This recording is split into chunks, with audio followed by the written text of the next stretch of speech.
Olá pessoal, tudo bem? Hoje nós vamos começar uma série de estudos sobre temas da Bíblia. E são temas interessantes, temas teológicos, e eu quero compartilhar com você o primeiro tema. Nós vamos falar sobre Adão. Quem foi Adão? O que Adão representa para nós? O que a Bíblia fala acerca de Adão? Então preste atenção, venha comigo e nós vamos falar um pouquinho sobre Adão, o primeiro ser humano criado por Deus. Primeira coisa que nós temos que aprender é que Deus vê apenas dois representantes e toda a humanidade está incluída, seja num ou no outro. Ele contempla, por exemplo, o primeiro Adão como uma raça caída e perdida nele.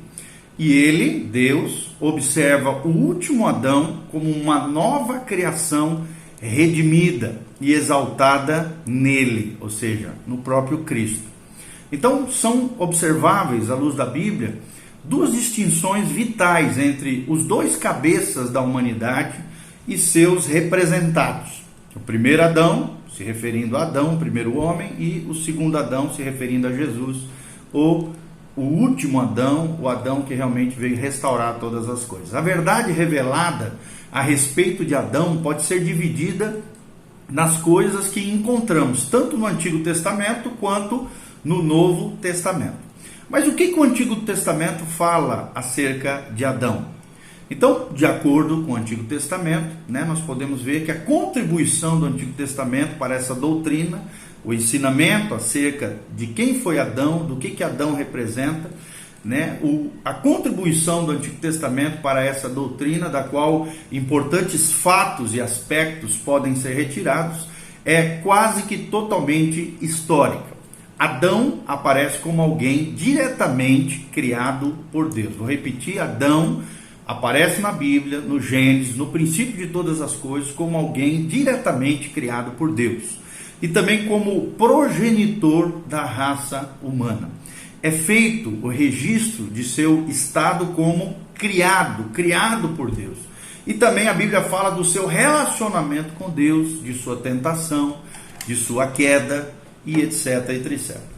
Tá? Então, assim, Adão, o primeiro homem, é representado como uma pessoa viva, uma pessoa capacitada, com as mesmas habilidades que todos os outros homens aparecem, de acordo com todos os outros homens também que aparecem no texto sagrado, ou seja, um ser humano. Não somente Gênesis registra esse estado, essa origem de Adão, mas também toda a escritura subsequente constrói o seu ensino sobre a realidade e a veracidade da narrativa de Gênesis. Então, Gênesis, primeiro livro da Bíblia, dos 5 primeiros livros, o Pentateuco, conhecido pelos judeus como a Torá. Nisso, a Bíblia é consistente consigo mesmo, ou seja, que Adão foi criado por Deus e que Adão representa a humanidade humana, criada por Deus. Por ter declarado também a Bíblia a origem da raça, conforme a maneira apresentada em Gênesis, ela considera esses registros como verdadeiros. A Bíblia considera o registro da criação de Adão, do homem, dos seres humanos a partir de Adão, como verdadeiros. Não há sombra alguma de suspeição de que qualquer outra narrativa relativa à origem do homem exista.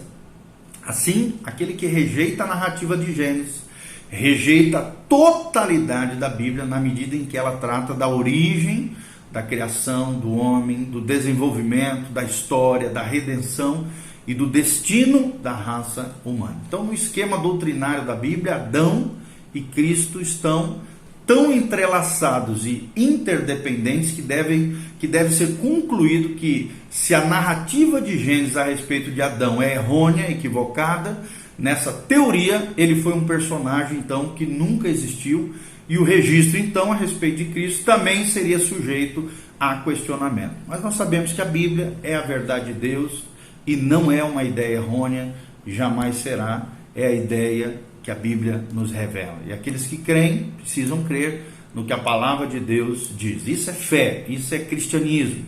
O cristianismo está baseado na Bíblia. Está evidente então aqui que Adão foi criado como um homem já adulto, por Deus, com a capacidade que pertence à maturidade. E é dito também que ele deu nome a todas as criaturas que estavam diante de Deus. né, diante de Deus e também diante dele. Ele andava e falava com Deus. E dele, Deus poderia dizer que sua criação era muito boa. Claro que tudo isso antes do pecado. Haveria muito pouco significado, por exemplo, para a tentação e queda de Adão, como cabeça da raça humana, se, como tem sido afirmado por alguns, se ele fosse imaturo em sua mente ou sua personalidade. Não é assim. Adão era maduro, Adão já era um homem adulto, conforme nos esclarece a palavra de Deus. Segundo princípio, de acordo com o Novo Testamento, o que nós aprendemos acerca de Adão? O ensino do Novo Testamento a respeito de Adão e também a respeito do último Adão, ou segundo Adão, que é Cristo, é equivalente ao do tipo e do antítipo, que é Cristo, mas em cada aspecto, exceto um, ou seja, que cada um é o cabeça de uma criação, de um tipo de criação de seres.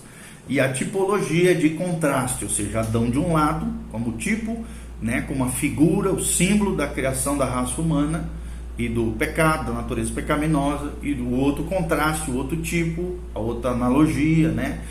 O símbolo é o novo Cristo, o cabeça da criação de novos seres, dos regenerados, daqueles que foram reconciliados com Deus através do próprio último Adão, que é Jesus de Nazaré. Essas duas passagens são importantes e devem ser estudadas, né?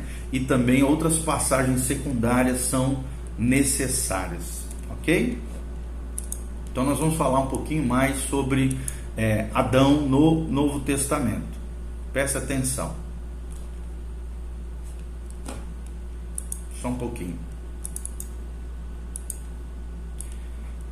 Em Romanos, por exemplo, Romanos capítulo 5, de 12 a 21, nós temos o texto do Novo Testamento mais específico sobre isso. E nós observamos nesse trecho da palavra de Deus, Romanos 5, de 12 a 21, ao observar apenas ali o antagonismo, né, o contraste entre esses dois representantes. Deus vê igualmente apenas duas obras. Em Adão, a obra da desobediência, do pecado, da queda humana. E do outro lado, Jesus, a obra da obediência. E dois resultados, duas consequências entre os dois. Adão atrai a morte física, a morte espiritual. E do outro lado, Jesus atrai, é o dom, o doador da vida, representa a vida em Deus, a nova vida que Deus oferece para nós. Então, a raça está assim dividida em duas classificações principais.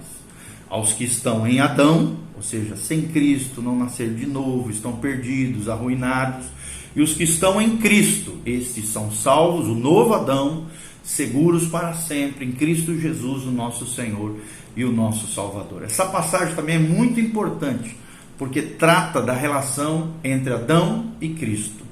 Ela é teológica em alto grau e esboça aqui as distinções que existem entre Adão e Cristo. O contraste que existe entre Adão e Cristo. Você pode ler aí na sua casa, não dá tempo de a gente ler aqui no videozinho, mas você pode ler, que vai estar falando isso que nós estamos analisando aqui. Exatamente como foi advertido por Deus, Adão morreu, tanto espiritual, né, que aconteceu logo em seguida, imediatamente, quando fisicamente, que ocorreu eventualmente no final da sua vida física, como resultado do seu primeiro pecado. Ou seja, por causa do pecado, Adão morreu espiritualmente na hora em que cometeu, imediatamente, quanto fisicamente ao final da sua história, ao final da sua vida terrena. Tá? Então, isso foi o resultado do primeiro pecado que Adão cometeu juntamente com a sua esposa Eva. E a raça que estava incluída nele, ou seja, os seres humanos, compartilharam desse duplo julgamento da morte. Então, duas linhas de efeito são resultantes do primeiro pecado de Adão. E essas duas linhas atingem igualmente a vida de cada membro da raça de Adão, ou seja, da raça humana. Um é o da natureza pecaminosa, que resulta na morte espiritual e é transmitido imediatamente de pai para filho, através das gerações. Segunda linha é outro, é o pecado imputado com a sua penalidade da morte física. que é transmitido imediatamente de Adão a cada membro individual da sua raça, ou seja, da raça humana, porque uma pessoa, vocês sabem, morre fisicamente, não apenas porque Adão somente pecou, nem por causa dos pecados pessoais, e também não por causa da natureza pecaminosa. Ele morreu porque compartilha, todo ser humano morre fisicamente porque compartilha no sentido seminal do pecado original que retardou o julgamento da morte, né, a todos os homens até o final das suas vidas, da sua existência, ok? Então, por ser esse cabeça natural na criação, Adão é visto como representante da totalidade da raça humana.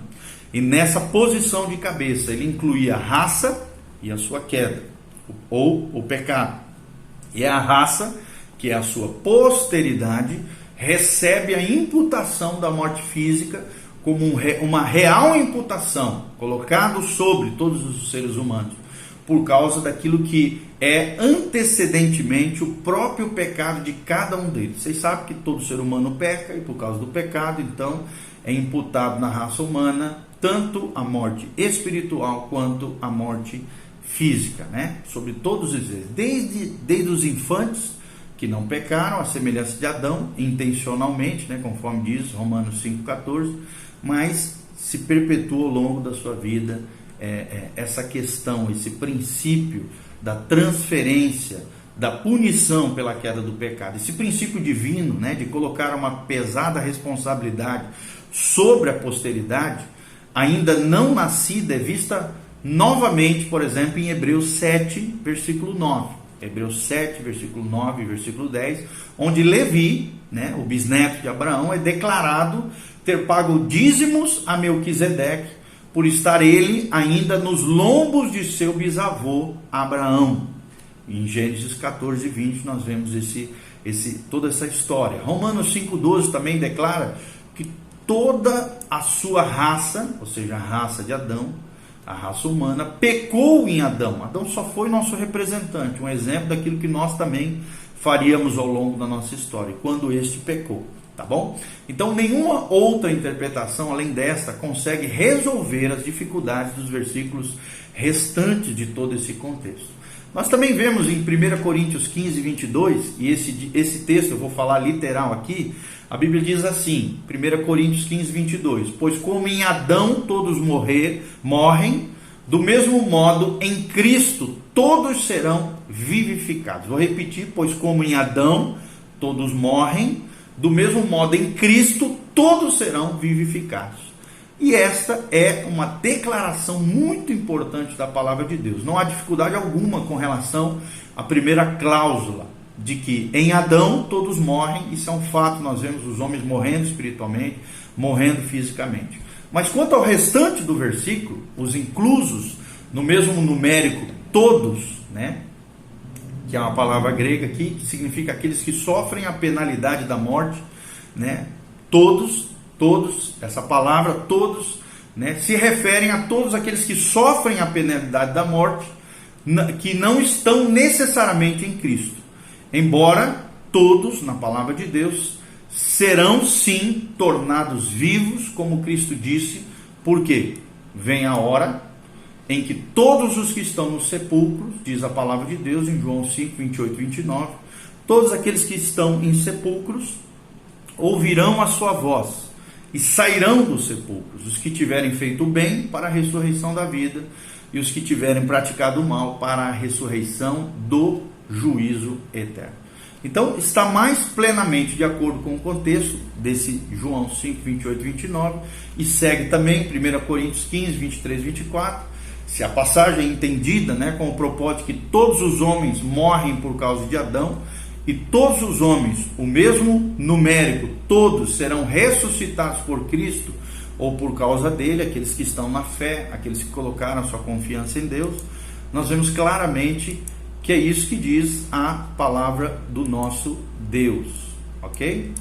Então, porque esse contexto afirma que todo homem será ressuscitado em sua própria classificação, né, entre aqueles que são de Deus e aqueles que não são, os que nasceram de novo e aqueles que não nasceram. Todo homem os da fé, aqueles que creem em Jesus, será ressuscitado. É o que afirma a palavra de Deus. Essa revelação então evita uma restrição desse contexto a somente aqueles que estão em Cristo por posicionamento, é um posicionamento de fé. E tal tipo, né, essa figura, essa metáfora, limita-se à ressurreição, né? Não obstante, é mais tarde declarado pelas palavras, aqueles que são de Cristo na sua vinda. O versículo 23, então, está se referindo nessa ressurreição de 1 Coríntios 15, daqueles que estão em Cristo na sua vinda, esses sim ressuscitarão. E esse assunto em vista é claramente a morte universal através de Adão e a ressurreição universal através de Cristo, né? Romanos 5,18 apresenta um caso similar, né, com o duplo uso de todos. Ou seja, da mesma maneira que todos morreram com Adão, todos também, né, todos aqueles que estão em Cristo, posicionados em Cristo, serão ressuscitados com Cristo, ok? Existem passagens secundárias que falam sobre isso, como por exemplo 1 Coríntios 15:45, está asseverado aqui em contraste novamente, que Adão foi feito uma alma vivente, enquanto que Cristo é um espírito vivificante. Ou seja, de um lado está Adão, que trouxe a morte, que trouxe consequências amargas, como fruto do pecado, a morte espiritual, a morte física. Ele era alma vivente. Do outro lado está Cristo, segundo Adão, o último Adão, que é um espírito vivificante, que trouxe a vida eterna, que vai nos dar a ressurreição eterna. Então, de igual modo, versículo 47, Adão era da terra, era terreno. Até o nome Adão significa do pó da terra, Adão, terreno, da terra. É isso que significa o nome.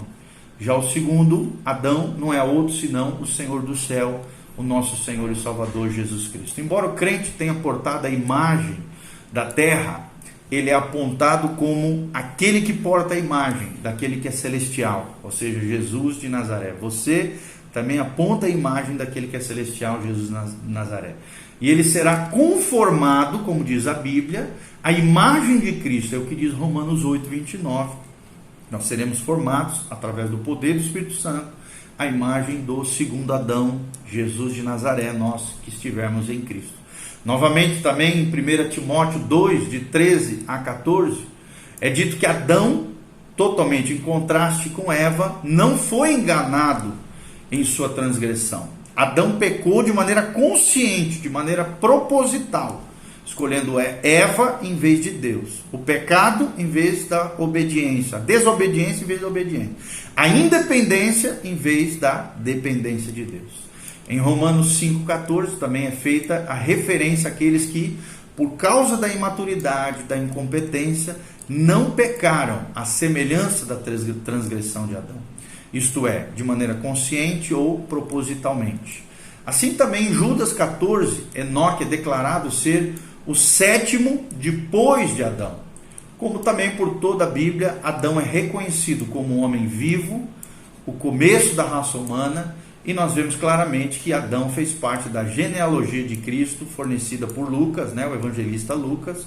Ou seja, é um fato, é uma pessoa, não é um mito, não é uma lenda. Adão foi uma pessoa, foi o nosso primeiro representante, criado por Deus.